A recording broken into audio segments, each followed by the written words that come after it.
मारो। एक मिनट आप एक काम करिए, आप उधर ट्रेडमिल पे चलिए, आप साइकिल चलाइए आइए। चलो चलो पतले, शाबाश बेबी, चलो जी।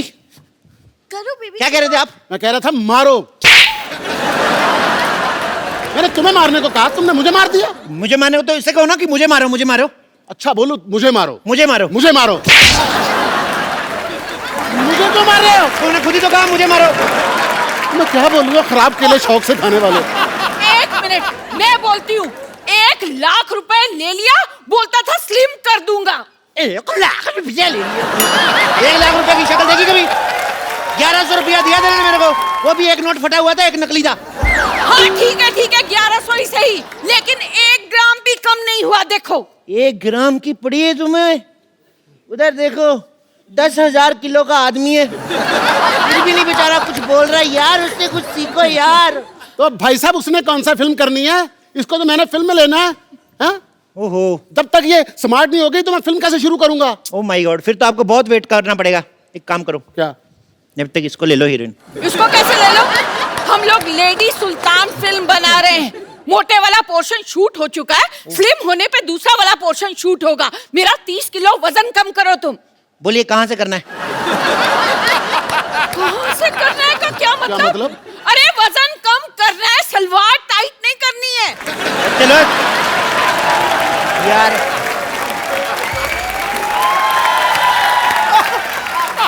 सलवार टाइट भी हो जाएगी तो भाई साहब पहन लेंगे, उसमें क्या है? भाई साहब को पहन लेंगे, मैं उसका हस्बैंड हूँ, उससे छोटी बहन हूँ मैं। ओ भाई, या तो उसका वजन कम करो, नहीं तो हमारे पैसे वापस करो। पैसे कैसे दिए? साफ साफ लिखा हुआ है, लिए हुए पैसे नहीं दिए जाएंगे। कहाँ लिखा है? दिखाओ मुझे। इधर कहाँ लिखा है? ये लो, ये देखो, ये लिखा हुआ है, लिए हुए पैसे दिए नहीं जाएंगे। झूठ बोल के धंधा थोड़ी करना भाई। अरे जेब में रखने से कैसे दिखेंगे?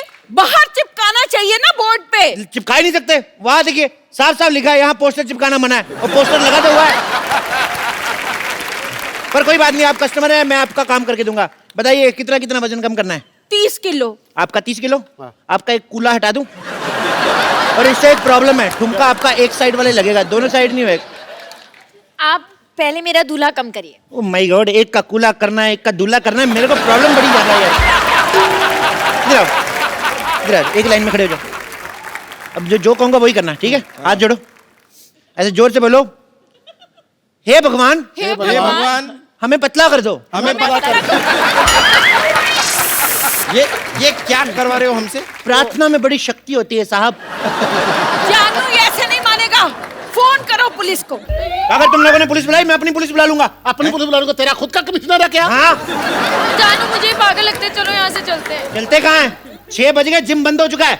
अभी जिम खुलेगा तभी जा सकते हो, पतले होके जाओगे।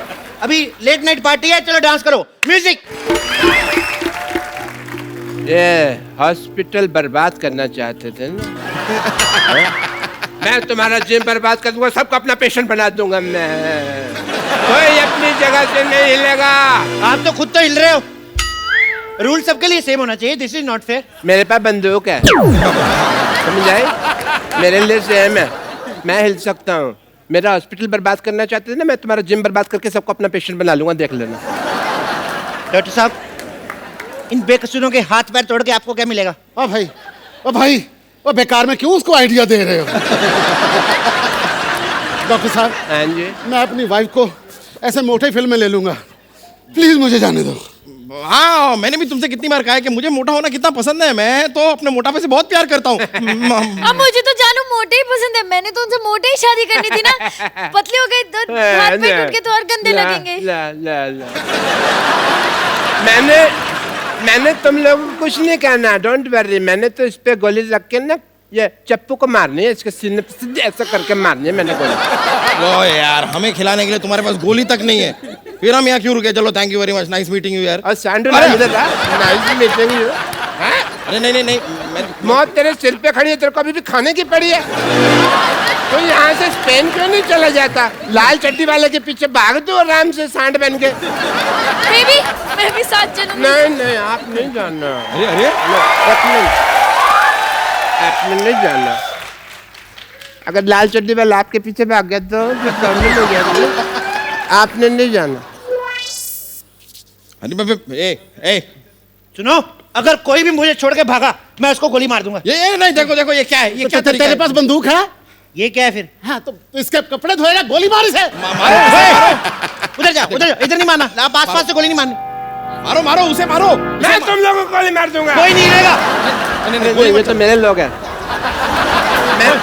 मैंने तुम लोगों को गोली मार देनी है।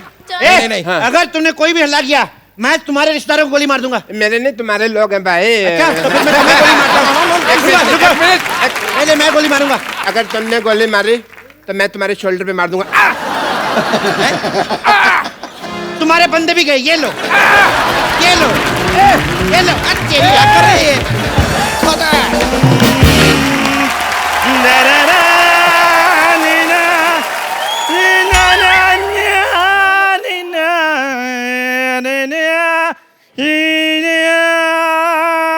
ओ चंदू, तूने तो कमाल कर दिया यार आज। अच्छा गाया ना मैंने। नहीं गाया नहीं, मुझे लगता था दुनिया में इससे खराब मुंह वाला कोई आया नहीं। इसने गा के और खराब कर दिया। क्या कर रहा है ये? भाजी इनको कुछ पता हो तो मैं बताऊं, मैं गजल सिंगर बन गया हूँ और गजल गाते गाते ऐसे एक्सप्रेशन आ जाते हैं। तू गजल गाएगा? हाँ? इधर कर मुझे। आपको पता भाई, स्कूल में बचपन में ये पोएम गाता था ना, दूसरे बच्चे गाते हैं कि मछली जल की रानी है, जीवन इसका पानी है। ये कहता है मछली जल की रानी है, नमक लगा के खानी है। तो तू कहाँ से गजल गाएगा बे? देखो कप्पू शर्मा, मेरी बात सुनो, मैंने प्रॉपर तलत अजीज साहब से ना तालीम ली है इसकी। कौन से वाले तलत अजीज साहब? जिनकी पीछे बर्फ की दुकान है। अब बेवकूफ, वो गलत अजीज साहब हैं, तलत अजीज साहब अलग हैं। और तूने कैसे सोच लिया तू सिंगर बन सकता है बे? भाजी ये देखो, बार बार इनको बताना पड़ता है कि हम लोग खानदानी सिंगर हैं। अच्छा? मेरे जो परदादा थे ना, वो हैदराबादी नवाब के यहाँ दरबारी थे। दरबारी राग होता है, वो दरबान थे। इनके परदादा ही दरबान थे। उन्होंने फिर बेगम को छेड़ा, हैदराबाद की जो बेगम थी उसको छेड़ा। उन्होंने फिर ऐसी जगह तीर मारा ना, सारी उम्र खड़े होकर साइकिल चलाते थे ये सच्चाई इनकी। और पारी आप खुद ही बताओ, उस टाइम पे साइकिल होते थे, घोड़े होते थे, और घोड़ा बस उठ उठ कर ऐसे से चलाते थे। चलो घोड़ा हो जा साइकिल, तीर तो सही जगह पे लगा था ना। तू शर्मा मेरे साथ ऐसे बात नहीं करनी। आप पता है मेरे को दुबई से ऑफर आ रही हैं। क्या? और जब देखना पाजी, एक दिन दुबई के शेख मेरे को दाद दे रहे होंगे और ये यहाँ लावा सेल्फियां ले रहे होंगे। तो पाजी, जिसका मुंह सेल्फी वाला है वही सेल्फी लेगा ना, जिसका मुंह है ही कुल्फी जैसा वो कैसे लेगा सेल्फी? चल तू सिंगर बन गया, सुना कुछ। अभी सुना। शॉल देखो कैसे लेके आया है। सुना भाई। ये क्या कर रहा है? इधर नहीं करना कुछ यार मैंने गजल वाला पोज बनाया है। गजल वाला पोज है ये? हाँ। तेनू काला चश्मा जजदाए गोरे मुखड़े ते। एक मिनट चंदू, जो तूने गाया ना, तुझे तो हारमोनियम के नीचे दब के मर जाना चाहिए। तुझे गजल गायकों से मिलना ना, मैं तेरे को मिलवाता हूँ। हारमोनियम उठा अपना, चल जगह साफ कर। पाजी, आज हमारा सौभाग्य है कि हमारे मोहल्ले में जो शख्सियतें आज आ रही हैं वो हैं जिन्होंने गजल को हिंदुस्तान में नहीं बल्कि दुनिया के कोने कोने तक पहुंचाया है। सो आप सबकी जोरदार तालियों के बीच में इनवाइट करना चाहूंगा सबसे पहले श्री अनूप जलोटा जी को। जोरदार तालियां। बहुत बहुत शुक्रिया, बहुत सर बहुत आपका बहुत बहुत स्वागत है हमारे शो में। सो अब आपकी जोरदार तालियों के बीच इनवाइट करना चाहूंगा तलत अजीज साहब को। एक बार तलत अजीज साहब के लिए जोरदार तालियां हो जाए। तो मामला अभी थमा नहीं है, आपकी जोरदार तालियों के बीच तशरीफ ला रहे हैं श्री पंकज उदास जी। आज हमारे मंच पे वो 3 लोग हैं जिन्होंने गजल प्रेमियों को हमेशा ही अपनी प्यारी प्यारी गजलों से जो है सराबोर किया है। सर, तमाम गजल सुनने वालों की तरफ से आप तीनों का बहुत बहुत शुक्रिया और हमारे शो में बहुत बहुत स्वागत है। आइए सर, प्लीज विराजमान होइए। आपका खैर मकदम है सर। खनकती सुंदर आवाज ने 7 सुरों को संवारा, गीत बनाए मधुर, गजलों को मौसीकी से निखारा। आप तीनों का संगम देखकर आज लग रहा है जैसे गंगा यमुना सरस्वती की मिल रही धारा है और आपने हमें संगीत की त्रिवेणी में उतारा है। क्या बात है, क्या बात है तुझे, वाह वाह वाह। मैं सबसे पहले बताऊं कि अनूप सर जो हैं इन्हें भारत सरकार जो है वो पद्मश्री से सम्मानित कर चुकी है और इनके पिताजी विख्यात भजन गायक श्री पुरुषोत्तम दास जलोटा जी हैं। तो सर मैं आपसे एक बात पूछना चाहता हूं कि जब आप उनके शागिर्द भी रहे हैं अपने पिताजी के, तो जब गुरु जो है वो अपने पिता हों तो एक सिंगर के लिए वो इजी रहता है कि मुश्किल रहता है? बहुत मुश्किल होता है, क्योंकि उन्होंने जो जगह बनाई है जी, अब उस जगह पे अपने को सही उतरना, अपनी जगह बनाना बहुत मुश्किल होता है, क्योंकि जिन लोगों ने मेरे पिताजी को खूब सुना हुआ है जी। वो मुझको जब सुनते हैं कहते हैं यार ठीक है जरा रियाज करना फिर सुनेंगे। सुनते ही नहीं। तो मतलब आपको ज्यादा मुश्किल पड़ता था, एक तो कंपैरिजन करते थे लोग। मुझे एक तो इसलिए मुश्किल होता था कि हर वक्त वो मेरे साथ होते थे, जी। तो कहते थे चलो क्या कर रहे हो, रियाज करने बैठ जाओ। मतलब मुश्किल हो जाती थी कि हम अपने खेलने कूदने कभी वो जो वक्त होता था जी। वो भी वो रियाज करने को बैठा देते थे, क्योंकि घर में हम थे। लेकिन उसका जो फायदा हुआ जी। वो आज नजर आता है कि मुझे कहाँ पता था कि मैं कपिल शर्मा के शो में अरे बाप आऊंगा। रे सर ये ऑनर है हमारे। मेरे पिताजी ने मुझे पहली बार बताया था कि मैंने जब इनको पहली बार सुना अनूप सर को, तो मैंने भजन गाते हुए सुना, तो मेरे पिताजी ने कहा कि इन्होंने गजलें बहुत अच्छी अच्छी गाई हैं। तो मुझे तो सर मेरे मन पे इतना प्रभाव था आपका, मुझे ये लगता है कि जब मैंने ऐसी लागी लगन पहली बार सुना ना, ऐसी लागी लगन मीरा हो गई मगन, तो मुझे लगता था कि भगवान कृष्ण का डायरेक्ट कांटेक्ट नंबर इनके पास होगा। मेरे पास है वैसे। है हो भी सकता है सर। तो सर एक तो मतलब आपने जितने अच्छे अच्छे प्यारे प्यारे भजन पूरे हिंदुस्तान को सुनने के लिए दिए हैं, और आप वो चेहरे पे भी चीज आ जाती पाजी, तो आपका चेहरा भी धार्मिक हो गया, पता आपको भजन गा के। हाँ, मुझे कई लोग कहते हैं। तो सर एकदम से शराब वाली गजलों के तरफ कैसे बढ़े आप फिर? नहीं, हुआ क्या है कि मैंने पहले गज़लें गाई थी जी। मेरी गज़लें काफ़ी पॉपुलर हो गई, और उसके बाद एक मेरा भजन का एल्बम आया तो भजन ने ओवरटेक कर लिया गज़ल जी, को। बिल्कुल। तो वो मामला तो उल्टा हुआ है मेरे मामले में जी। लेकिन जब भजन इतने पॉपुलर हो गए तो लोगों ने कहा जी आपसे भजन ही सुनेंगे, तब से मैंने धोती पहनना शुरू कर दिया था।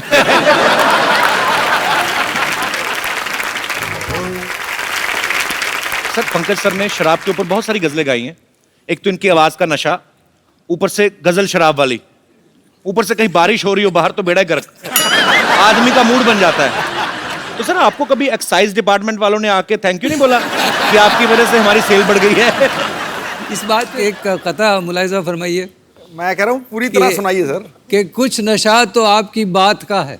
क्या बात है, क्या कुछ बात है। नशा तो आपकी बात का है, कुछ नशा धीमी बरसात का है। हाय हाय। हमें आप यूं ही शराबी ना कहिए, ये नशा तो पहली मुलाकात का है। कपिल जी एक बात बताना चाहूंगा। जी सर। एक डॉक्टर समझा रहा था शराबियों को मत पिया करो, अच्छा। तो एक ने कहा कि ऐसे हम नहीं समझेंगे, कुछ प्रैक्टिकल करके समझाओ। तो उसने 2 गिलास मंगाए, एक में शराब भरी एक में पानी। अच्छा। एक मक्खी उड़ रही थी, पानी के गिलास में डाली, वो तैरने लगी, निकाल के शराब के गिलास में डाला, वो मर गई। तो डॉक्टर ने कहा देखा आपने, इस चीज़ को आप पीते हैं, कुछ समझ में आया? एक आदमी खड़ा हुआ, समझ में आ गया जी। कहता क्या समझ में आया? कहता ये समझ में आया कि शराब पीने से पेट के सारे कीड़े मकोड़े मर जाते हैं।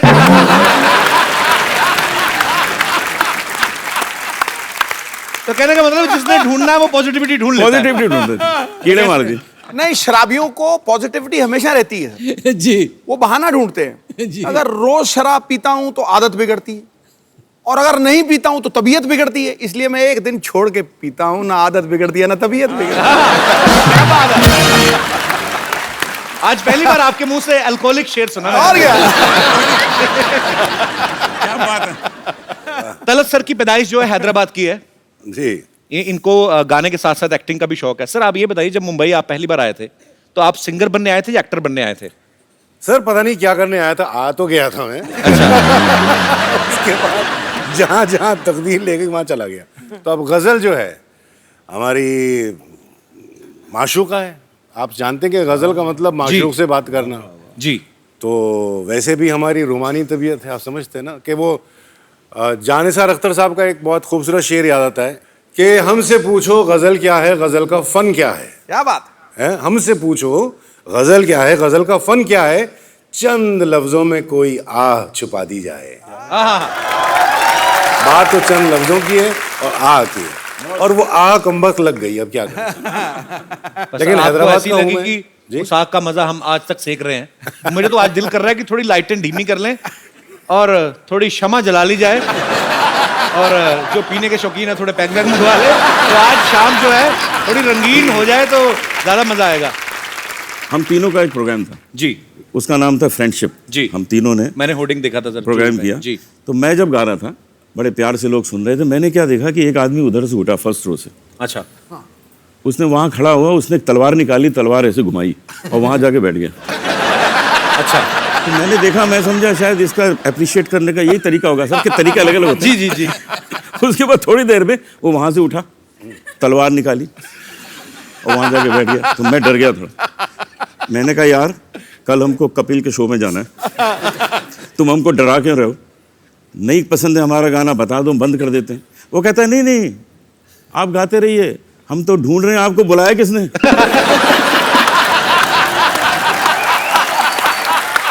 अरे बाप रे।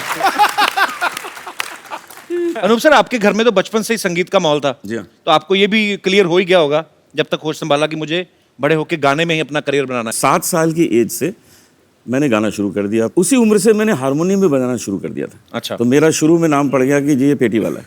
अच्छा। और उसके बाद मैंने किशोर कुमार के गाने शुरू किए, तो कह लगे जूनियर किशोर है। अच्छा। आज मैं आपको सुनाने वाला हूँ किशोर कुमार के सर गाने। प्लीज अभी हो जाए, अभी हो जाए। अभी अभी क्या बात है, शुक्रिया। अच्छा तलत सर, आपकी जब पहली एल्बम आई थी तो उसका टाइटल था जगजीत सिंह प्रेजेंट्स तलत अजीज। जी। तो सर इतने महान गजल गायकों को आपने किस तरीके से इम्प्रेस किया था? सर ऐसा है कि जगजीत साहब से मेरी मुलाकात हुई थी हैदराबाद में, जब वो पहली बार आए थे 75 में, और मैं बहुत यंग था, 19 साल का था मैं। अच्छा। तो वो मैंने उन्हें दावत दी, घर पे खाने पर बुलाया, और खाने पर जब आए तो मैंने कहा मैं आपको अपना गाना सुनाना चाहता हूँ। बोले हाँ सुनाओ। तो हारमोनियम वगैरह लेकर बैठ गया मैं। तो माइक था ऐसा छोटा सा, तो स्टैंड नहीं था उसका। अच्छा। तो मैंने कहा स्टैंड स्टैंड स्टैंड। तो जगजीत साहब कहते हैं अरे यार तू गाना, मैं बैठ जाता हूँ तेरे साथ ऐसा। तो ये बैठ गए मेरे साथ। अब मैं शुरू हो गया, गा रहा हूँ, आँख बंद करके खूब गा रहा हूँ, गा रहा हूँ गा रहा हूँ गा रहा हूँ। सडनली आँख खुली तो मेरी माँ नजर आई सामने। क्या कर रहे हो, क्या कर रहे हो? मैंने क्या हुआ? कब तक बेचारे माइक पकड़ के बैठे रहेंगे, बस करो। तो सर अब बात छिड़ी है तो जगजीत साहब का कुछ 2 लाइनें उनके फैंस के लिए।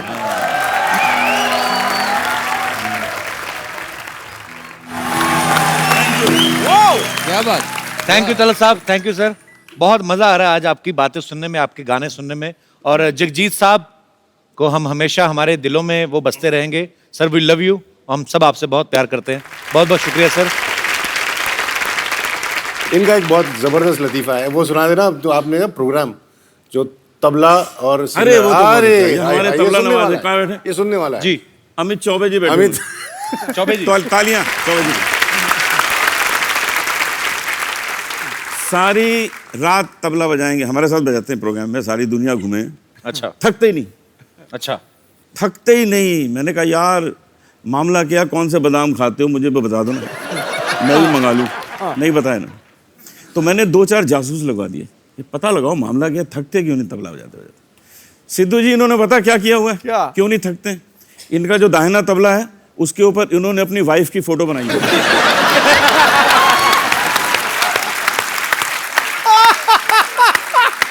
और जो बायां है ना, बायां, उस पे अपनी सास की फोटो। ये देखिए अभी होता क्या है, घर में तो कुछ कर नहीं पाते, यहां आके धाम धड़ाम।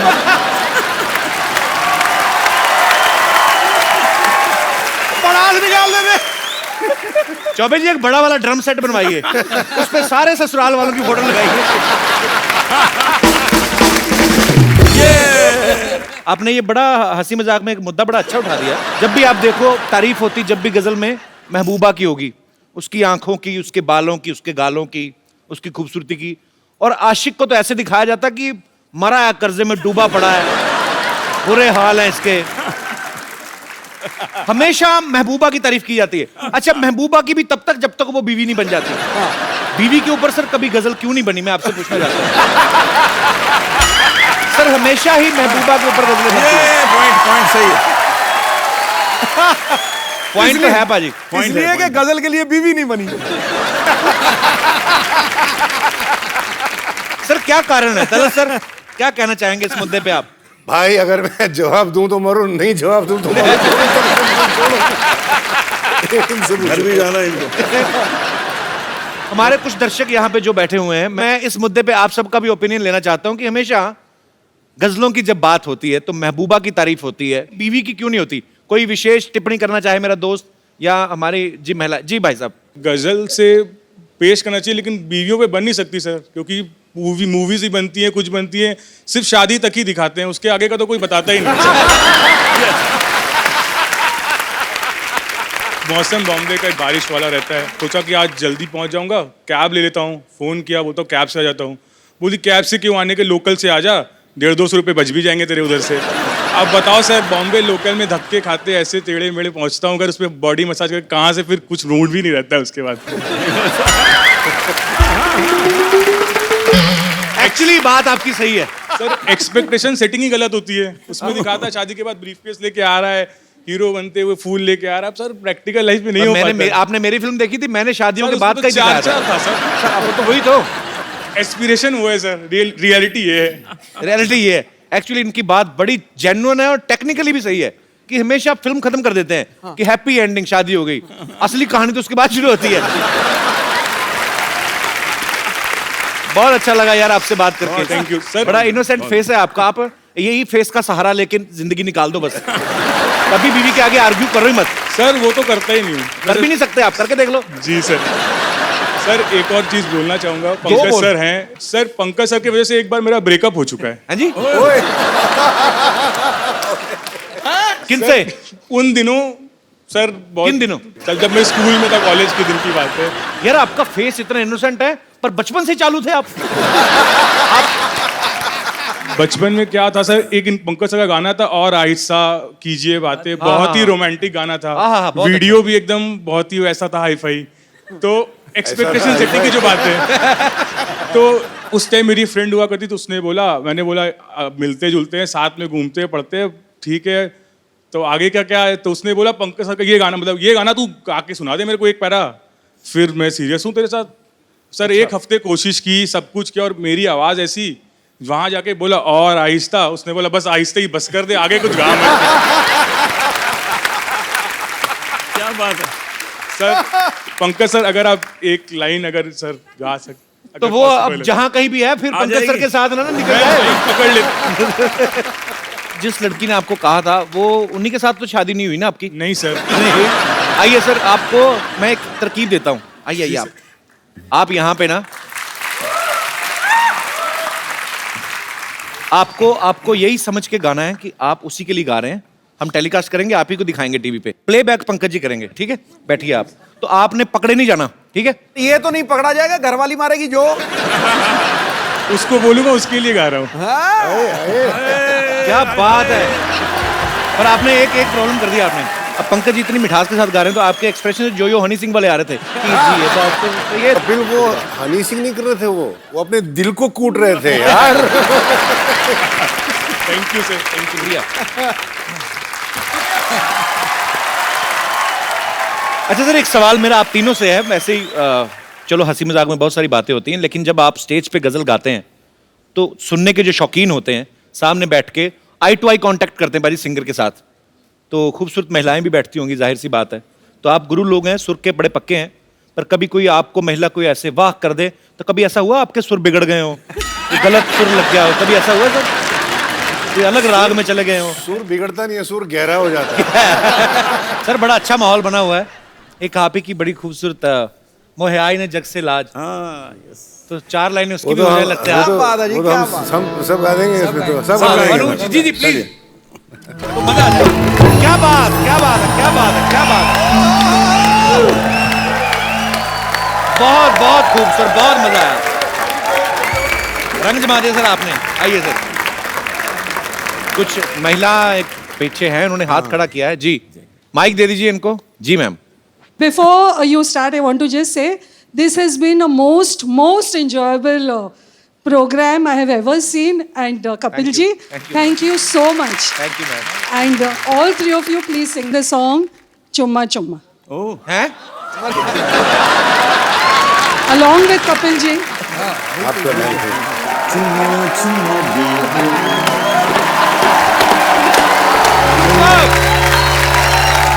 क्या बात है, थैंक यू मैम। आपकी वजह से मैं तो अनूप सर को बचपन से भजन सुनते आया हूँ, उस धार्मिक मुंह से मैंने चुम्मा चुम्मा सुना ना,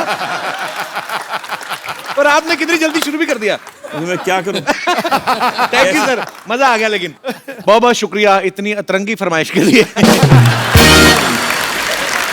बाजी इतना मजा आ रहा है आज आप तीनों के साथ, इतना मजा हम लोग कर रहे हैं, हमारी दर्शक जो हैं वो भी अजीब जी फरमाइशें कर रहे हैं। सर एक मेरी छोटी सी फरमाइश है, मैं एक छोटा सा एक सिटी केबल के लिए प्रोग्राम करता हूँ, तो मुशायरा रखा है, तो मेरे ख्याल से आपकी मौजूदगी में इससे बढ़िया क्या हो सकता है। फटाफट सिटी केबल का सेटअप लाया जाए।